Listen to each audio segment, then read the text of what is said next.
오늘 우리가 나눌 하나님의 말씀은 하나님이 함께 하십니다 라는 제목으로 오늘 말씀을 나누도록 하겠습니다. 여러분, 인디언들이 하는 성인식에 대한 이야기들을 어쩌면 여기 계신 분들 중에 몇 분들은 아마 들어보신 적이 있으신지도 모르겠어요. 아마 이 비슷한 내용의 이야기들이 아마 많이 회자되고 있기 때문에 아마 여러분들이 들어보신 적이 있으실지도 모르겠는데, 이 북아메리카의 체로키 부족이라는 곳, 이 부족 안에서 하고 있는 이 성인식에 대해서 오늘 잠깐 나누도록 하겠습니다. 이 북아메리카에 살았던 이 인디언 중에 체로키 부족이라는 곳에서는 소년들이 장성을 하고 이제 성인이 될 때에 이 부족을 이끌어가야 할 사람들이기 때문에 강인한 사람이 되어야 된다, 뭐 이런 모토를 가지고 좀 특별한 훈련을 했다고 합니다. 이 훈련인즉슨 어떤 것이냐 하면, 먼저는 어렸을 때부터 사냥하는 법, 물고기 잡는 법, 그리고 뭐 정찰하는 법, 여러 가지 훈련 등을 다 받는데요. 그리고 나서 성인이 되기 직전에 마지막 단계로 이제 마지막 시험을 치르게 됩니다. 근데 그 시험이 어떤 건가 하면, 아버지와 이 소년이 함께 손을 잡고 마을과 많이 떨어진 숲속 한 복판으로 들어갑니다. 그리고 이제 그 복판에 들어가서 아버지는 아들의 눈을 가리죠. 안대로 가리고 아버지는 아들에게 이제 이렇게 얘기를 하고 떠납니다. 아들아, 네가 강한 성인이 되었다는 것을 증명해 보여라. 이렇게 하고 오늘 이 밤을 이 산속에서 네가 잘 견디고 내일 아침에 나를 만났으면 좋겠다 하고는 아버지는 눈을 가려놓고는 떠납니다. 이제 이 눈이 가려진 채로 홀로 남겨진 이 소년은 밤새도록 이 두려움과의 사투 속에서 긴 밤을 이제 혼자 보내야 되는데요. 원칙은 이 안대를 벗으면 안 된다는 거예요. 이걸 벗는 순간 자기와의 싸움에서 진 거죠. 약해진 겁니다. 시험을 통과하지 못하는 거예요. 자, 이제 밤이 깊어왔습니다. 저희가 이제 뭐 밤이 어두워지고 특별히 산속 같은 데 있으면 작은 소리에도 우리가 민감해지잖아요. 바람 소리에도 등골이 오싹오싹 하고요. 들짐 등승들 소리에 공포가 이제 엄습하기 시작했겠죠. 그렇게 바위 한쪽 틈에 이제 이 소년이 숨어서 1분, 1분, 1분 이렇게 세어가면서 온 밤을, 그 긴 밤을 지새웠어요.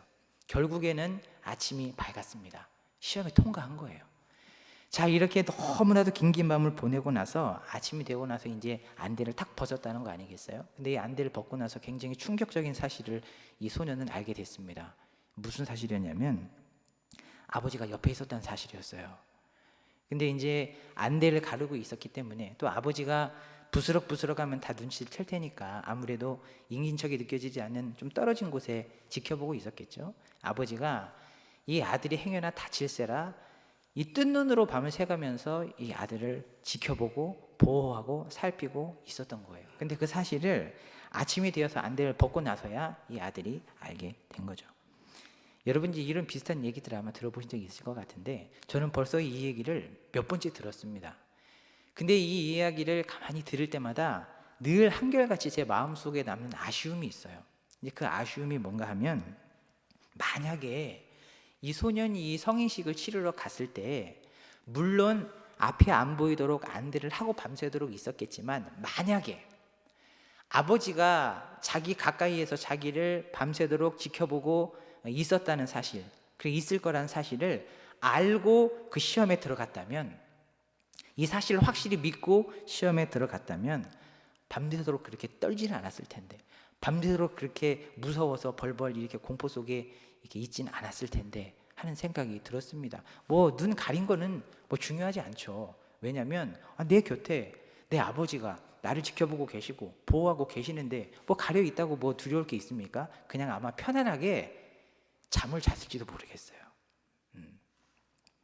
여러분, 근데 제가 이 이야기를 가만히 들으면서 하나님과 우리 사이의 관계와도 참 이 관계가 있는 이야기를 잘 설명을 했다는 생각이 들더라고요. 왜냐하면 여러분, 하나님은 눈에 보이지 않지만 우리와 함께 계시지 않습니까? 그렇죠? 눈에 안 보인다고 안 계시는 게 아니잖아요. 하나님이 우리와 함께 하신다는 사실은 세상의 그 어떤 사실보다도 가장 확실한 사실인 줄로 믿습니다. 그런데 여러분, 여전히 문제는 눈에 안 보이신다는 거예요. 그러다 보니까 어떤 사람들은 이 인디언 소년처럼 매일매일을 사는 겁니다. 하나님께서 확실하게 곁에 계시는데도 안 보이니까 모르는 거예요. 아버지가 곁에 계시다는 사실을 인식을 못하는 겁니다. 그래서 날마다 두려움과 근심에 파묻혀 살아가는 사람들도 있어요. 그런데 또 어떤 사람은요, 눈에 보이지 않지만 아버지가 가까이 나와 함께 계시고 나를 보호하고 계시지, 나를 지켜보고 계시지 하는 이 믿음으로 봐요. 똑같이 안 보입니다. 그러나 똑같이 하나님은 옆에 계세요. 그런데 이 후자의 사람은 상황에 관계없이 안 보임에도 불구하고 평강을 누리고 다리 뻗고 잘 수 있는 겁니다. 매일매일 그렇게 살 수 있는 거예요. 여러분, 똑같이 하나님이 함께 하심에도 불구하고 이 두 사람의 차이는 천국과 지옥의 차이와 다르지 않을 겁니다. 그렇죠?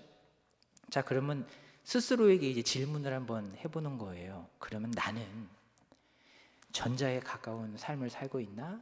후자에 가까운 삶을 살고 있나? 한번 이제 스스로 질문을 해보는 겁니다. 저는 가만히 제게 질문을 해보니까 참 부끄럽게도 여전히 후자 쪽에 많이 가깝더라고요. 그래서 오늘 설교를 준비하면서 여러분들을 향해서도, 그리고 설교를 하는 저 자신을 향해서도 한 가지 소원을 품게 됐어요. 어떤 소원인가 하면, 오늘 하나님께 주시는 이 말씀을 통해서 하나님이 우리와 함께하고 계시다는 이 믿음이, 비록 우리 눈에 보이지 않지만 하나님이 확실히 우리와 함께 하신다는 이 사실이 우리 마음 가운데 더 분명하게, 더 확실하게 믿어지는 은혜가 부어지기를 소원합니다. 그래서요, 적어도 오늘 말씀을 듣고 난 후에는 말씀을 듣기 이전보다 상황과 환경을 대하는 우리의 마음에 평강이 있어지기를 바라요.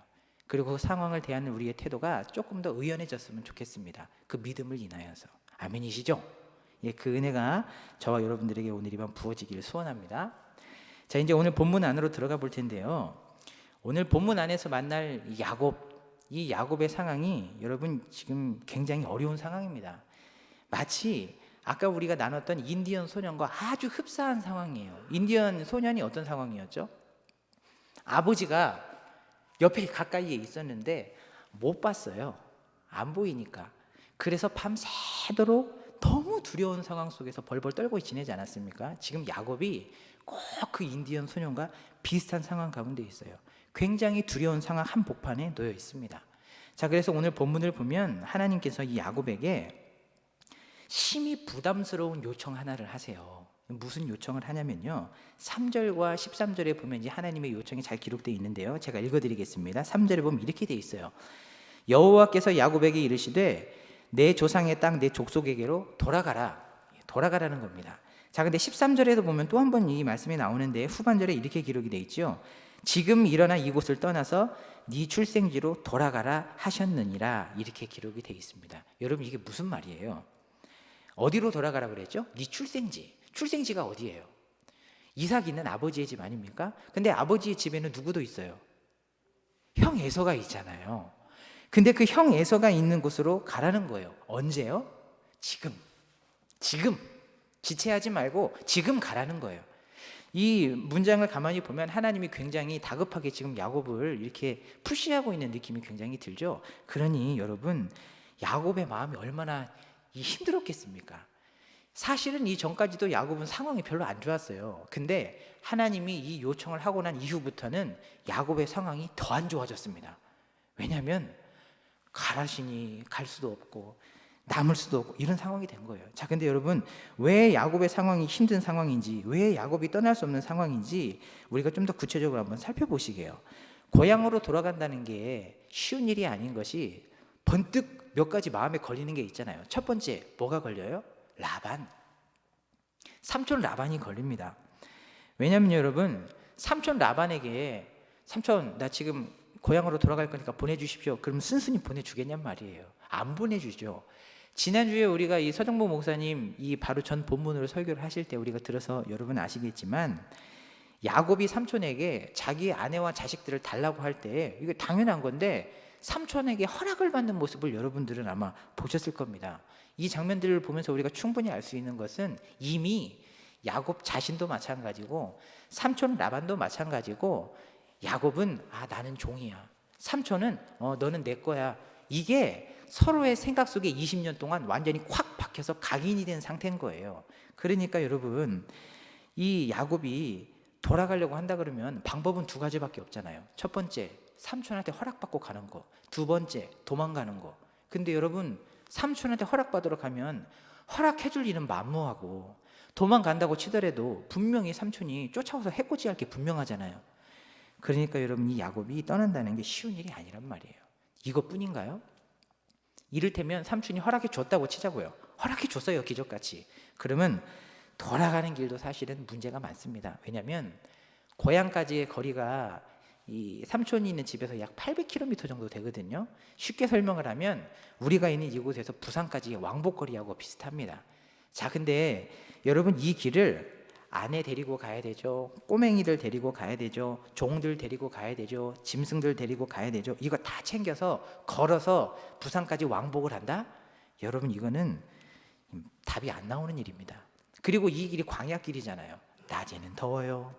밤에는 추워요. 식수는 어떻게 할 것이며 들짐승들은 어떻게 할 겁니까? 사실은 이게 답이 안 나오는 상황이거든요. 그러니까 하나님이 가자고 하셨을 때 이 야곱의 마음이 얼마나 힘들었겠어요. 근데 여러분, 그러면 광야길도 무사히 통과해서 갔다고 치자고요. 이 두 개의 관문을 통과했어요. 라반도 통과했죠. 광야길을 통과를 했어요. 그러면 집에 갔는데 그러면 문제가 없습니까? 에서는 어떻게 할 거예요? 에서는. 여러분, 사실 지금 상황은 야곱이 기대했던 상황도 아니고 야곱이 원하는 상황도 아니에요.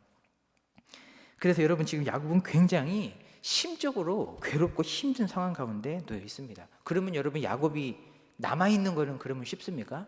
아니요. 남아있는 것도 녹록치가 않아요. 우리가 이제 오늘 읽은 본문 1, 2절을 보면 왜 야곱이 남아있는 게 녹록치 않은지 분명히 알 수 있습니다. 제가 한번 읽어드릴 테니까 들어보세요. 야곱의 상황입니다. 야곱이 라반의 아들들이 하는 말을 들은즉 말을 들었어요. 야곱이 우리 아버지의 소유를 다 빼앗고 우리 아버지의 소유로 말미암아 이 모든 재물을 모았다 하는지라. 한마디로 지금 다 빼돌리고 있다는 얘기죠. 야곱이 라반의 안색을 본즉 자기에게 대하여 전과 같지 아니하더라, 이렇게 얘기를 했어요. 자, 여러분, 라반의 재산은 아들들의 재산하고 똑같잖아요. 왜냐하면 유산으로 그대로 물려받을 거니까. 아버지의 양떼가 많으면 그거 우리 거거든요. 우리 돈이에요. 자, 근데 이 자식들이 가만히 아들들이 보니까 아버지의 양떼들이 다 야곱한테 가고 있거든요. 그러니까 마음에 무슨 생각이 들었냐면, 와, 저 야곱 어디서 굴러먹다 온 쟤가 지금 우리가 받아야 할 유산을 지금 다 빼돌리고 있다. 쉽게 얘기하면 도둑질하고 있다라고까지 생각하고 있었는지 모르겠어요. 그러니까 곱게 볼 리가 없죠. 얼마나 눈총을 줬겠어요. 그리고 2절에 보면 라반의 안색도 이전과 같지 않다고 얘기를 했습니다. 여러분, 라반이 야곱을 처음 만났을 때부터 사실은 호의적인 사람이 아니었잖아요. 그렇죠? 처음부터 이용해 먹으려고 혈안이 되어 있던 사람 아니겠습니까? 그러니 그때보다 훨씬 더 자기를 대하는 태도나 안색이 많이 안 좋아지고 달라졌다면 얼마나 이 야곱에게 대하여서 이 삼촌의 이 말이나 행동들이 거칠고 함부로 했다는 얘기예요. 그러니까 여러분, 지금 이 야곱이 남아있는 것도 사실은 어려운 형편입니다. 이게 남아있을 수가 없어요, 더 이상. 그렇다고 해서 갈 수도 없어요. 이걸 어떻게 해야 하나. 지금 야곱의 형편은 정말 최악입니다, 최악. 그 어느 것도 야곱이 기대했던 상황이 아니에요. 그 어느 것도 사실은 야곱이 원했던 상황도 아닙니다. 그런데 야곱이 원하지 않았던 이 답답한 환경들이 앞뒤로 야곱을 꽉 이렇게 막고 있는 거예요. 에워싸고 있는 거예요. 그렇다고 해서 야곱한테 빠져나갈 방법이 있냐? 그것도 아닙니다. 그러니 여러분, 이 야곱의 상황이 얼마나 답답하고 폭폭하겠어요. 그렇죠? 자, 근데 여러분, 이제 야곱이 얼마나 힘든 상황에 있는가를 우리가 봤는데요. 그렇다면 이제 하나님이 나서실 차례입니다. 하나님의 택하신 자녀, 그리고 하나님이 택하신 이 야곱을 어떤 방식으로 어떻게 인도해 가시는지를 우리가 이제 한번 살펴볼 거예요. 근데 여러분, 하나님은 능력의 하나님이시지 않습니까? 그래서 사실은 야곱이 지금 고민하고 있는 문제들, 야곱이 지금 처해 있는 이 어려운 환경들, 야곱이 원하지 않았던 이 자기를 에워싸고 있는 이 폭폭한 환경들, 이것들 하나님이 하시려고 하면 한 번에 해결하실 수 있어요. 그냥 끝내실 수 있어요. 그런데 하나님은 환경을 먼저 다루시지 않고요, 야곱의 믿음의 문제를 먼저 다루시기 시작하십니다. 여러분, 그 불 같은 거 피워보면 불이 다 타고 나서 제가 이렇게 탁 남잖아요. 이제 거의 꺼져갈 무렵에 훅 하고 이렇게 숯불 밑으로 바람을 불어넣으면 불이 다시 확 붙지 않습니까? 그러니까 쉽게 얘기하면 야곱의 다 꺼져가는 믿음에 하나님이 불을 붙이시는 작업을 먼저 하신단 말이에요. 그래서 그것도 한 번만 하시는 게 아니라 제대로 불이 붙을 때까지 이 작업들을 몇 차례나 반복해서 계속하세요. 그래서 야곱의 믿음의 문제를 먼저 해결을 하십니다. 자, 그러면 야곱의 이 믿음의 문제를 어떻게 해결해 가시는지 우리가 이제 본문에서 한 번 더 살펴보겠습니다. 오늘 본문 이 3절을 보시면 하나님이 야곱에게 참 받아들이기 힘든 이 요청을 하시면서 동시에 요청만 하시는 게 아니라 한 가지 약속을 하세요. 약속. 무슨 약속을 하시는가 하면 이렇게 기록이 되어 있습니다. 야곱아, 내가 너와 함께 있으리라. 어디서 많이 들어본 약속 아닙니까? 20년 전에 들어봤던 약속이거든요. 20년 전에 하나님이 뭐라고 약속을 하셨냐면, 야, 내가 너와 함께 있어서 네가 어디로 가든지 내가 너를 반드시 지켜줄 거야. 이 약속을 하셨어요. 그때 하셨던 그 약속을 지금 이 시점에 다시 하시는 겁니다. 사실은 이것보다 더 안심되는 약속이 없죠. 전능하신 하나님이 우리와 함께 하셔서 아무도 우리를 해치지 못하도록 보호해 주시고 지켜주시겠다는데 이것만큼 더 든든한 약속이 어디 있습니까?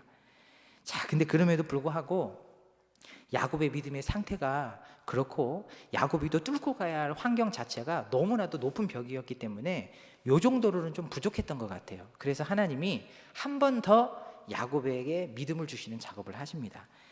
창세기 32장 12절인데요. 이 말씀의 배경은 어떤 배경이냐면 오늘 우리가 읽은 이 31장에서 쭉 시간이 흘러서 야곱이 이제 에서를 만나기 직전입니다. 너무 두려운 마음에 이 야곱이 하나님 앞에 기도를 하는데요. 이렇게 기도를 해요. 하나님, 창세기 31장에서 나더러 고향으로 돌아가라고 그 말씀하셨을 때 그때 저한테 이렇게 약속하셨었죠? 이렇게 기도하는 장면이 나와요. 그때 이 고백을 보면 오늘 우리가 읽은 이 야곱을 떠나라고 하는 그 당시에 내가 너와 함께 있을게 하신 약속뿐만이 아니라 한 가지 약속을 더했다는 사실을 우리는 발견할 수 있습니다. 그 약속이 뭐냐면 창세기 32장 12절에 이렇게 기록이 되어 있어요. 제가 읽어드릴게요. 주께서 말씀하시기를 내가 반드시 내게 은혜를 베풀어서 내 씨로 바다에 셀 수 없는 모래와 같이 많게 하리라 하셨나이다. 이렇게 기록을 하고 있습니다. 자, 여러분, 반드시 은혜를 내가 베풀고야 말겠다는 거예요. 내가 너하고 함께 있는 것뿐만이 아니라 반드시 내가 너에게 은혜를 베풀고야 말겠다는 거예요. 그래서 네 자녀들이 가는 광야길에 다 객사하도록 내가 내버려두지 않고 반드시 모래와 같이 많아지게 내가 그렇게 축복해 주겠다는 겁니다. 네 인생을 내가 그냥 방치해 놓지 않겠다고 하나님께서 확실한 의지를 가지고 믿음을 불어넣어주고 계신 거예요. 이 정도 됐으면 야곱이 그래요 하나님 떠나겠습니다 그래야 되는데 아직 부족했던 것 같아요. 하나님이 한 번 더 야곱에게 또 믿음의 작업을 하십니다. 그러니까 하나님은 환경을 확 바꿔버리기 전에 이 믿음의 작업들을 먼저 하시는 거예요. 믿음을 주세요. 자, 12절 말씀인데요. 또 이렇게 얘기를 하시죠. 라반이 너에게 행한 모든 것을 내가 다 보았노라. 이렇게 또 얘기를 해주십니다. 자, 여기서 여러분 모든 것이라는 단어가 콜이라는 단어를 썼어요. 근데 이 원문의 이 콜이라는 단어의 의미를 보면 이런 의미를 가지고 있습니다. 단 한 개도 빠진 것이 없이 전부. 이런 의미를 가지고 있는 단어예요. 그러니까 야, 20년 동안 라반이 너에게 행한 모든 것, 콜, 단 하나도 빠짐없이 전부 내가 다 보고 있었어. 사실은 이 얘기를 하시는 겁니다. 야곱의 마음이 얼마나 울컥했을까요? 7년을 일하고 여러분 생각나시죠? 엉뚱하게 아침에 눈을 떠봤더니 레아가 옆에 있는 거예요. 그 황당한 아침. 여러분 얼마나 야곱의 마음이 억울했겠어요. 근데 이거 누구한테 하소연할 때가 있습니까? 하소연할 때도 없어요. 이 억울한 마음을 누구한테 하소연을 하겠어요? 그 억울한 상황 가운데에도 자기는 혼자인 줄 알았지만 하나님이 말씀하시는 거예요. 아니, 그때에도 내가 다 보고 있었어. 너를 내가 방치해두고 내버려두지 않고 다 알고 있었어. 얘기를 하시는 거예요.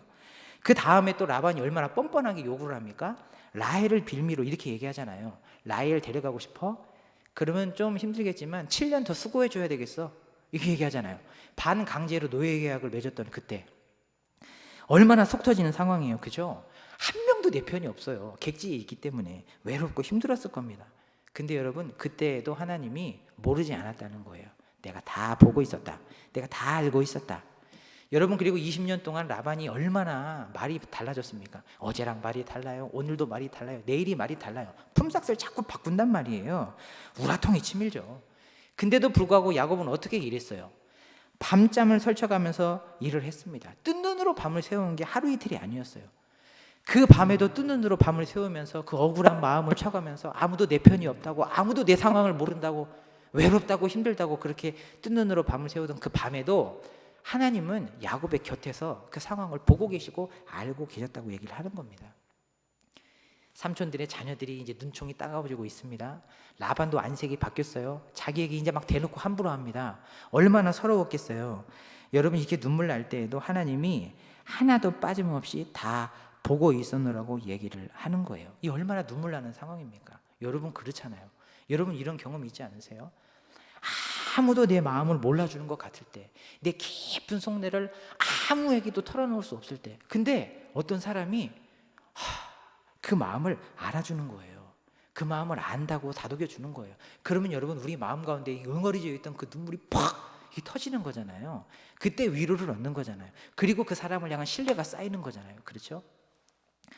여러분, 이 야곱의 상황을 조금 더 우리가 피부로 좀 이렇게 느껴보기 위해서 이제 제 이야기를 하나 좀 잠깐 해드리고 말씀으로 다시 이어가도록 하겠습니다.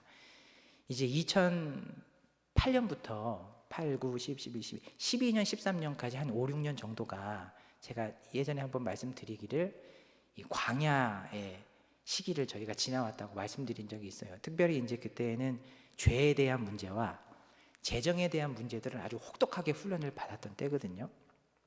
근데 이제 지난번에는 제가 저희 큰딸에게 마이쮸 이렇게 사주는 것 때문에 했다고 했잖아요.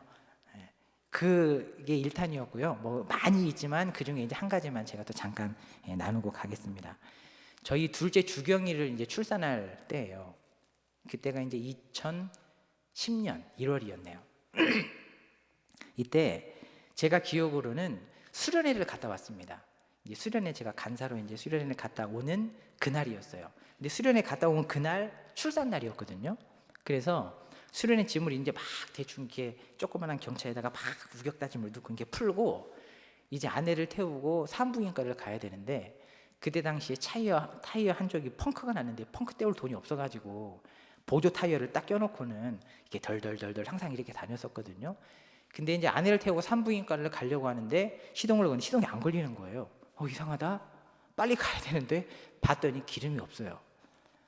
앵꼬. 그래가지고 이거 어떻게 해야 돼요? 그때는 정말 1,000원짜리 한 장이 진짜 없었을 때거든요. 진짜 없었어요.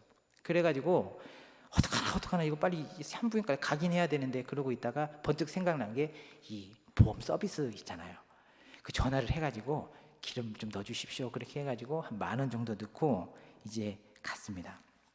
산부인과로 갔는데, 산부인과로 이제 가서 어떻게든 이제 뭐 바우처라 그래가지고 출산할 때 돕는 돈도 좀 있고, 그래서 어떻게 출산은 되겠지 하고 이렇게 앉아 있는데 갑자기 전화가 온 거예요. 인터폰이 띠리리. 그래서 예, 여보세요. 그랬더니 지금 산모 보호자시죠? 그래서 예. 그랬더니 주차를 하셨는데 보증금 10,000원을 내셔야 된다고. 그럼 이거는 출산 끝나고 돌려주는 돈이니까 그 돈을, 그 차를 상시 바치려면 보증금을 내시라고 지금 빨리 내려서 처리를 해주셔야 된다고 얘기를 하는 거예요. 근데 저한테 돈이 있어요, 없어요? 100원짜리 하나 없었거든요.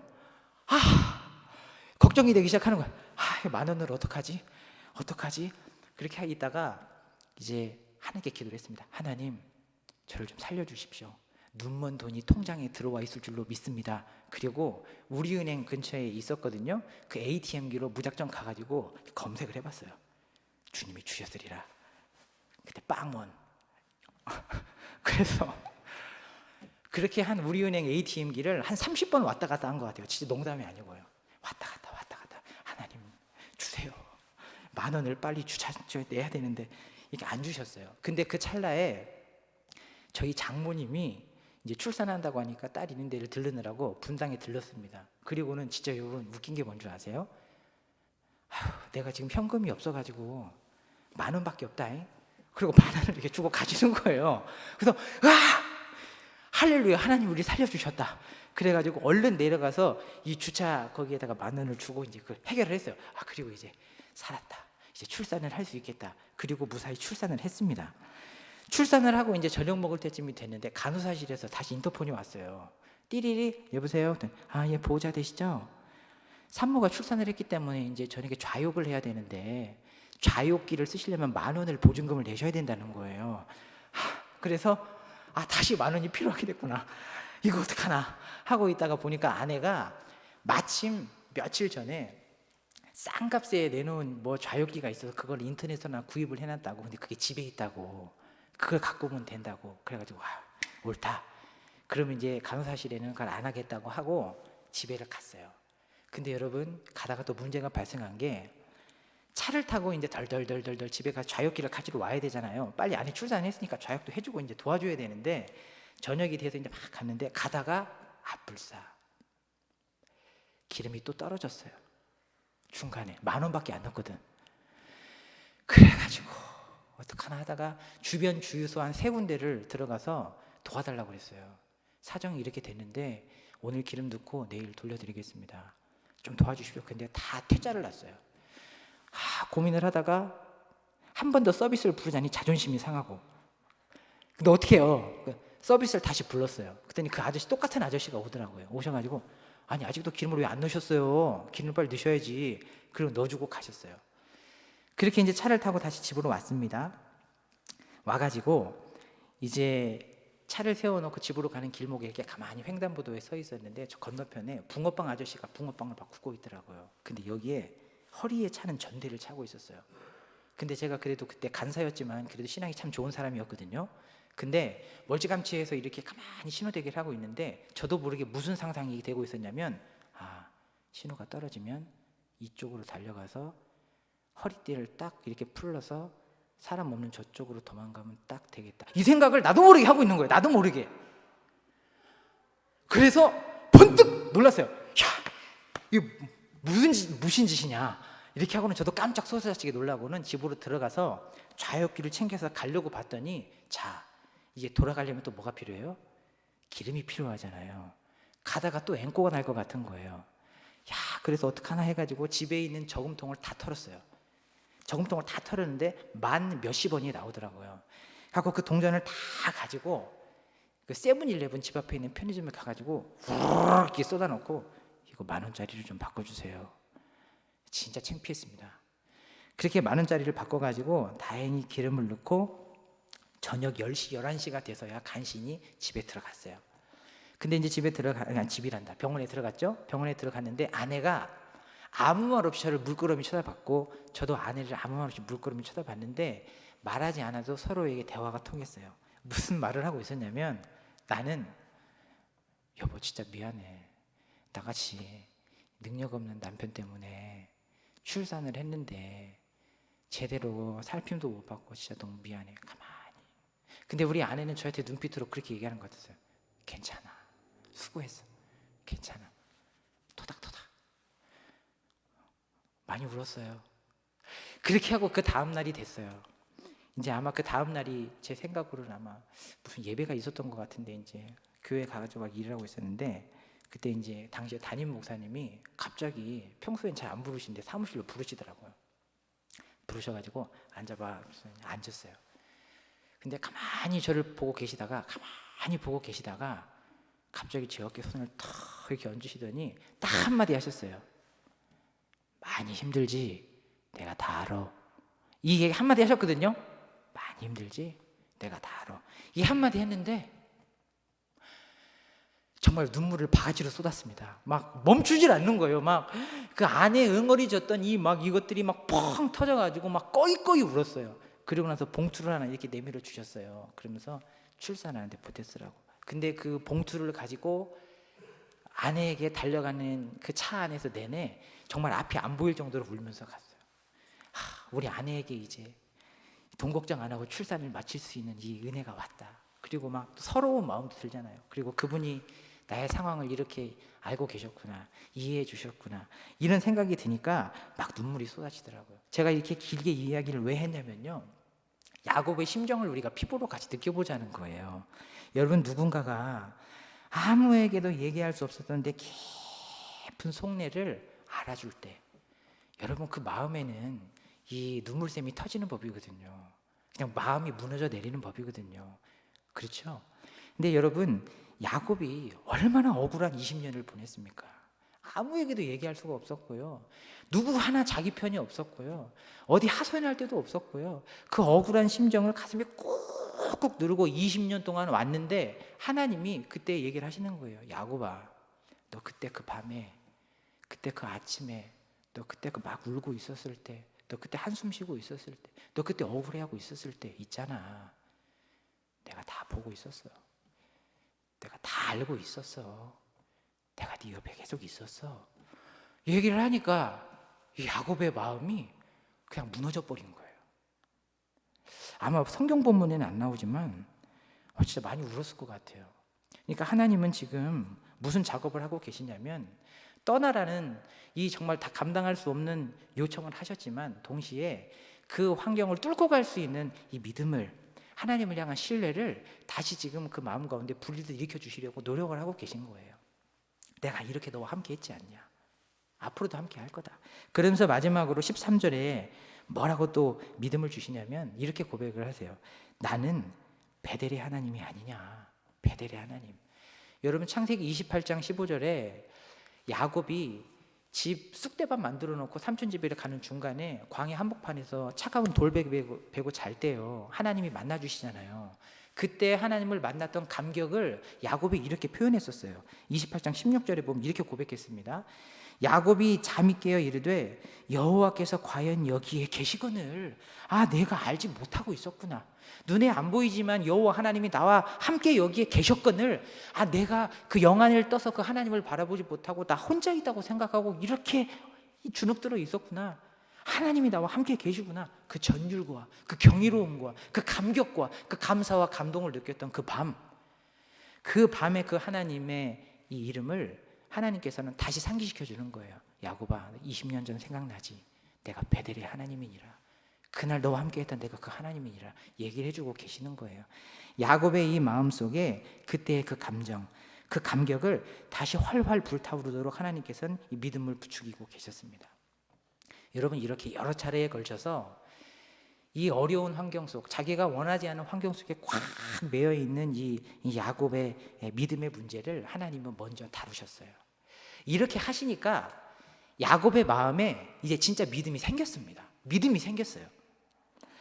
확신이 생긴 겁니다. 그래서 여러분, 그 상황을 뚫고 갈 영적인 힘이 생긴 거예요. 그래서 야곱이 떠나기로 아마 결단을 했던 것 같아요. 이게 쉽게 결단할 수 없는 건데. 자, 그러면 여러분, 이 야곱의 믿음의 상태가 달라진 증거를 우리가 어디서 찾아볼 수 있냐면요, 오늘 우리가 읽은 5절에서 13절 말씀이 어떤 말씀이냐면, 하나님이 떠나라 얘기를 하니까 알겠습니다 결단을 하고 나서 자기 아내 라헬과 레아를 데리고 와서 하나님이 이렇게 말씀하셨으니까 우리 떠나야 됩니다 이렇게 설득을 하는 장면인데요, 사실 야곱이 아내들을 설득하는 장면이라기보다는 이렇게 결단을 하기까지 하나님과의 관계 속에 있었던 그 하나님과의 은혜를 지금 간증하는 장면이에요. 하나님이 이렇게 나와 함께 하셨더라. 하나님이 날 이렇게 도우셨더라. 하나님이 날 이렇게 도와주셨더라. 그래서 하나님이 날 떠나라고 하시면서 함께 하시겠다고 하셨다. 그러니 함께 가자.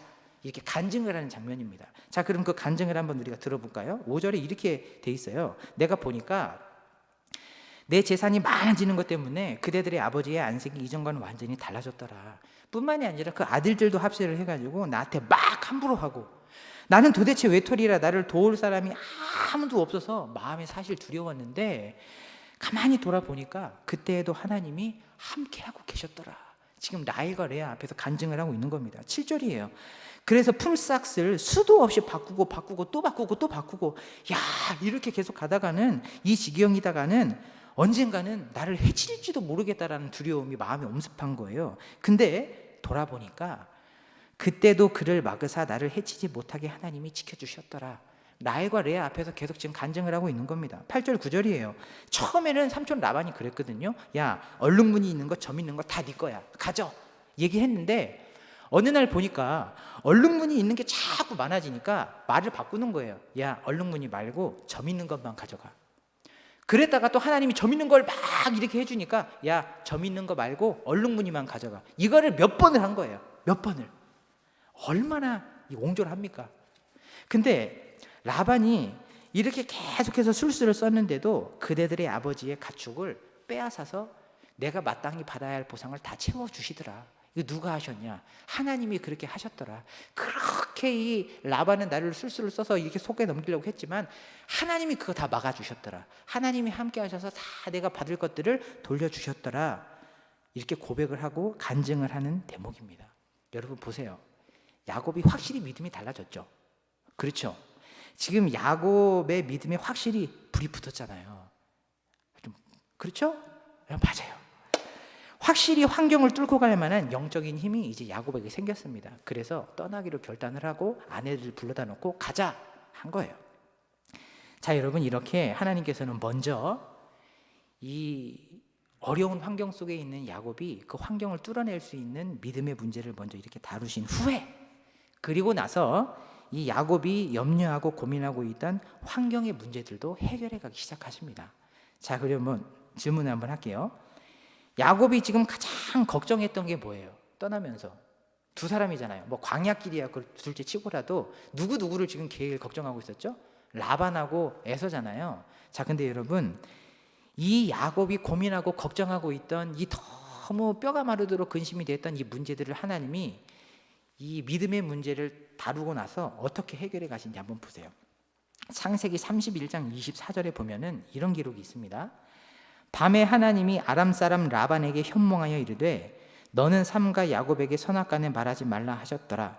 이게 무슨 얘기냐면요, 야곱 일행이 드디어 그 환경을 뚫고 이제 믿음을 가지고, 하나님 주신 믿음을 가지고 떠나자 하고 떠났어요. 갔는데 아니나 다를까 라반 삼촌이 양털 깎는 일 마치고 집에 돌아와 보니까 지금 다 없어졌거든요. 내 딸도 없어지고, 물론 야곱의 짐승이었지만 내 짐승인 것처럼 느꼈을 테니까 내 것 갖고 다 도망갔다는 거예요. 쫓아갔습니다. 쫓아갔는데 여러분, 지금 이제 야곱은 절체절명의 위기 아닙니까? 이 야곱이 사실은 우려했던 일이 생긴 거예요. 근데 하나님이 이 일을 어떻게 해결하시냐면, 밤에 이 쫓아갈 때 라반의 꿈에 나타나셔서 직접 뭐라고 얘기를 하셨냐면요, 좋은 말로 할 때 야곱 건드리지 마, 이렇게 얘기한 거예요.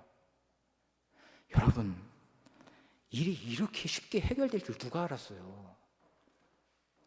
야곱이 그렇게 고민했던 그 일들이 이렇게 쉽게 해결될 줄 누가 상상이나 했겠냔 말이에요. 이 믿음의 문제가 해결되고 나니까 이 환경의 문제, 상황의 문제는 하나님이 그냥 이렇게 쉽게 해결을 해 가시더라는 거예요. 여러분, 그리고 에서는 어떻습니까?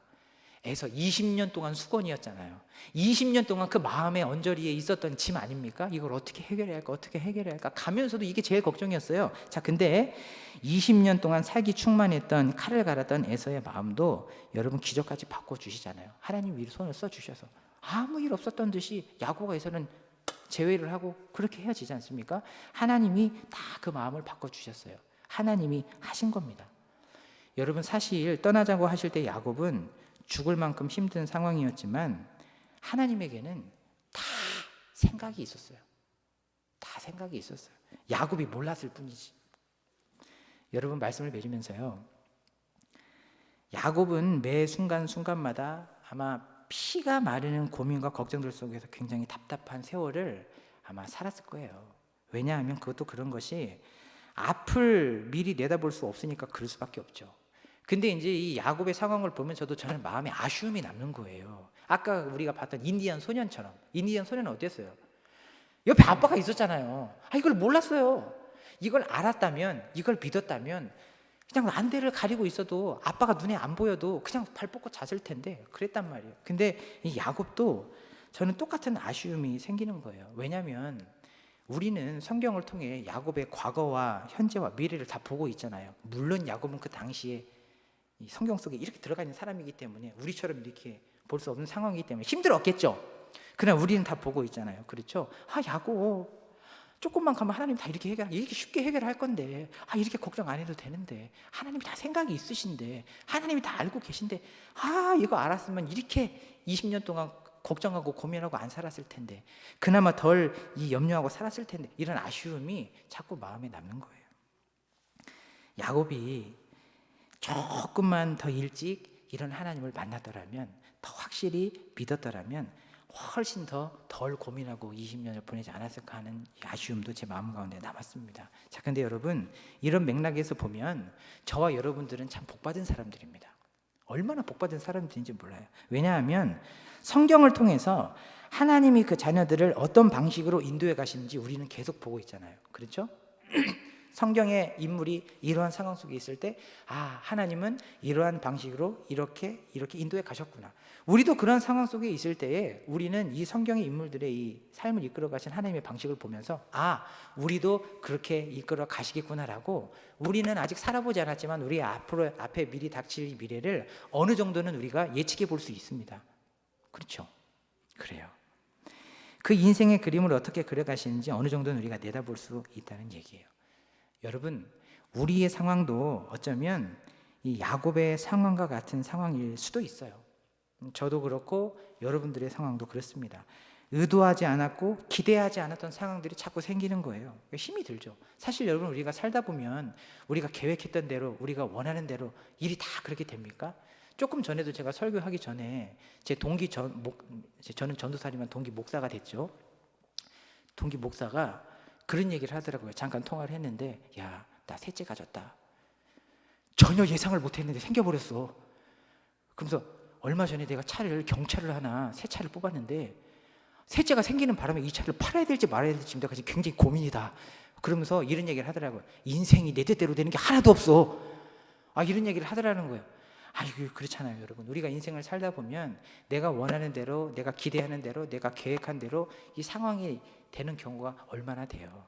사실은 우리가 기대하지 않았던 상황, 우리가 의도하지 않았던 상황, 내가 원하지 않은 상황들이 사실은 우리에게 훨씬 더 많이 일어납니다. 그래서 어쩌면 지금도 야곱처럼 내가 원하지 않는 이 답답한 상황들에 그냥 둘러싸여서 지금 꽉 이렇게 매여 있고 에워싸여 있는 그런 답답한 상황에 있는 우리 성도님들이 있을지도 모르겠어요. 그렇다고 해서 우리에게 뭐 여기에서 벗어날 뾰족한 방법이 있습니까?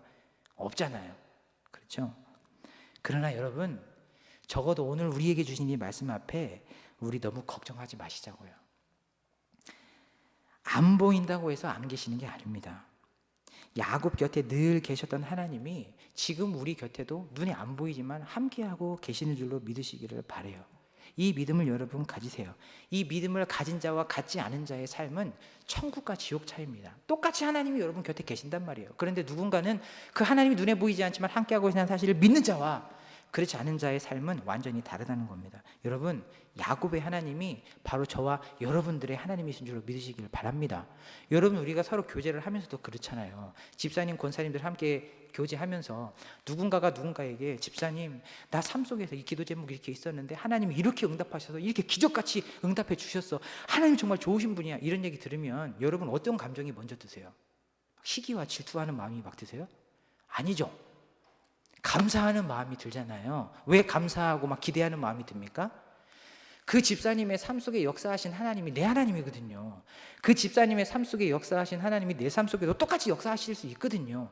그렇기 때문에 그 삶 속에 역사하신 하나님의 간증을 들으면서, 이야, 이 하나님이 내 하나님이지, 이렇게 기대하는 거 아니겠습니까? 여러분, 이런 맥락에서 보면 우리는 오늘 야곱의 간증을 들었어요. 야곱의 변하는 모습을 보았습니다. 그렇죠? 야곱과 함께 하신 하나님을 보았어요. 지금 눈에 안 보이지만 하나님께서는 야곱에게 이렇게 말씀하셨어요. 내가 너와 함께 있어서 네가 어디로 가든지 내가 너를 지킬 거야. 이거 야곱에게 하신 말씀입니까? 동시에 집사님에게 하신 말씀인 줄로 믿으시길 바랍니다. 뿐만이 아니라 내가 반드시 내게 은혜를 베풀고야 말겠다. 여러분, 이거 누구에게 하신 말씀입니까? 그 야곱의 간증입니까? 그리고 끝이에요? 아니에요. 야곱의 하나님, 우리의 하나님이시거든요. 이 하나님께서 우리에게 동일하게 말씀하고 계시는 거예요. 내가 반드시 네 인생을 은혜를 베풀고 말겠다. 축복하고 말겠다. 그리고 모든 것을 하나도 빠짐없이 내가 다 보고 있노라.